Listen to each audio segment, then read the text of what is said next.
Rich Rising, it's day 64 of 365, and right now, today's message, but right now, we are witnessing what it is like to abuse one's free will. We've been witnessing it. Obviously, we are in an era where we can see things immediately. We are getting stuff told to us left, right, and centre, and what we are witnessing is what happens when human beings use their free will in awful ways, and try to justify it. But what it also shows is how far from love, how far removed from love and loving ourselves human beings are, because there's no way in hell you can love yourself and actively go out into the world and harm innocent people. There's no way that, and I mean that because even if you think about any time that you've ever got into an altercation or anything, what it brings in you, and even when it's just, so, you know, for example, if you're defending yourself, you get this sensation of anger, right? And it can be overpowering, overbearing, but it will take you wherever you need to go in that moment. But it's ignorant to think that that there's no emotion, there's no kind of compassion or consideration after, you know, like even if it's a minor regret of how you handled the situation in the moment, you acted impulsively, right?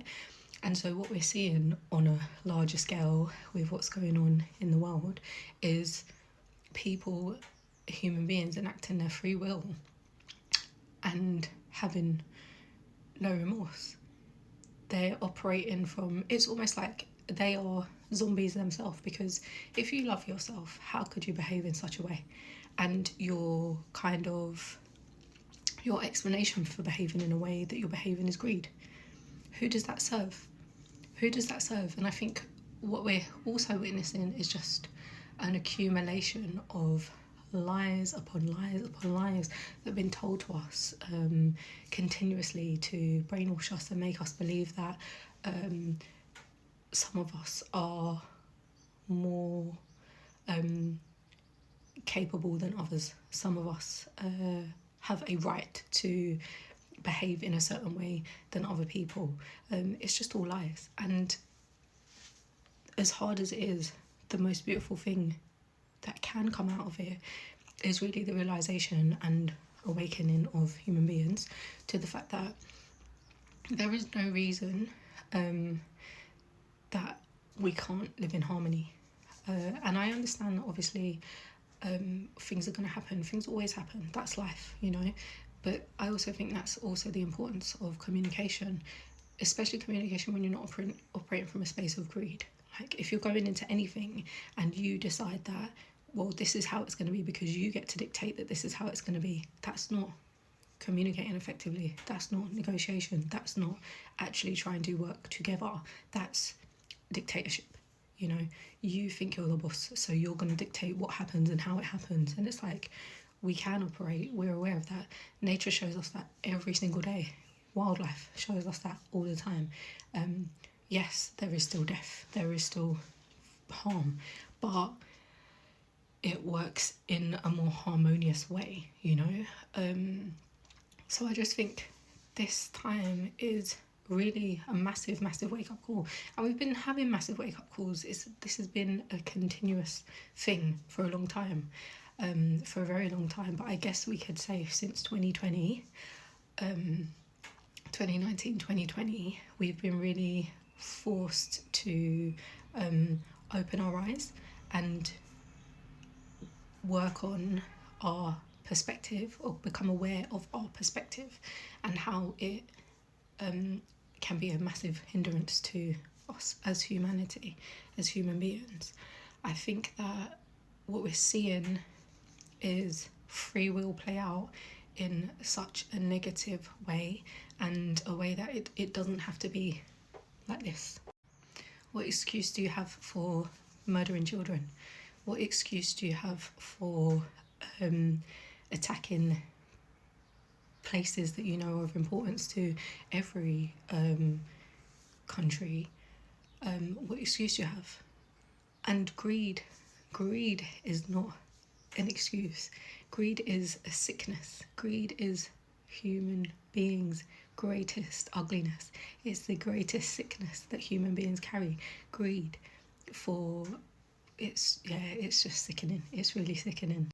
And so I guess the call more than ever, always, just it's growing louder and louder, is the importance of loving ourselves, because the people around these people that are doing awful things, if they loved themselves, wouldn't they take a look at themselves and think, actually, how is this helping anyone? So you're not saying that, oh, I'm over here, so I'm important and only we matter, so we can go and do this over there and it's okay. You're actually bringing everything closer to yourself immediately, and you're thinking about, this action that I'm going to take is going to cause harm to someone else, whether they're immediately next to me or not. And if you're aware of that and actually have a heart, and actually love yourself, then surely you'd be like, actually no, and you put your arms down. Like, no amount, and I think this is where human beings have been brainwashed as well, because no amount of money, no amount of numbers in your bank account should ever persuade you to do wicked and evil things. And so it's very deep, it's very you've got to really dig deep and start looking at yourself as a person and think about your values and think about the way that you move through this world. Because I think for a very long time, and it's very easily done, you can operate in a way where you can just act as if things are not happening, and obviously when you're not in certain parts of the world, you just keep up this habit of getting on. But I think that trickles down into everything, so that is then also people's approach literally to everything. Oh, well, it didn't happen to me, so don't have to worry about it. If I just ignore this situation, it will go away. If I don't talk to this person about the thing that they disclosed to me, then we can just carry on like normal. I think that as human beings, we've created a massive amount of cognitive dissonance that allows us to ignore our failings of loving ourselves as individuals. Because if we loved ourselves more as individuals, I genuinely know that would play a massive part in how everyone operates across the board. And so it is very ignorant and arrogant to turn a blind eye, in the sense of wait until things get closer to home or something happens to you. It's such an important time to just at least hold awareness and look at yourself. Look at the way that you operate. Are you operating out of greed? All of these things, and how does the way that you operate show that you do or don't love yourself? And it really is, for me, it is really taking it back to literal basics. Because as I said already, I genuinely know that if you love yourself, then the kind of things that are going on that people are happily putting themselves forward to do, or creating machines to do awful things, is just a prime example of human beings using free will in the worst way possible. Think of all the amazing things that human beings could do. Think of all the change that could be brought about. Think about the freedom that could be provided for not just some human beings, not the top whatever percent it is, everybody. And also think about why that is such a threat to people. Why is living peacefully in harmony such a threat to people? It's a sickness, no doubt. It's a sickness to think that you are superior than anyone else, and to think that you get to take life. You get to take life and be careless, especially with innocent. What happened to protecting women and children? Where's that gone? But yeah, protecting women and children, but also protecting ourselves as a whole, because that's how we function. It's a whole world. So just really pay attention to this time, and pay attention to how the ugliness of human beings is really showing itself.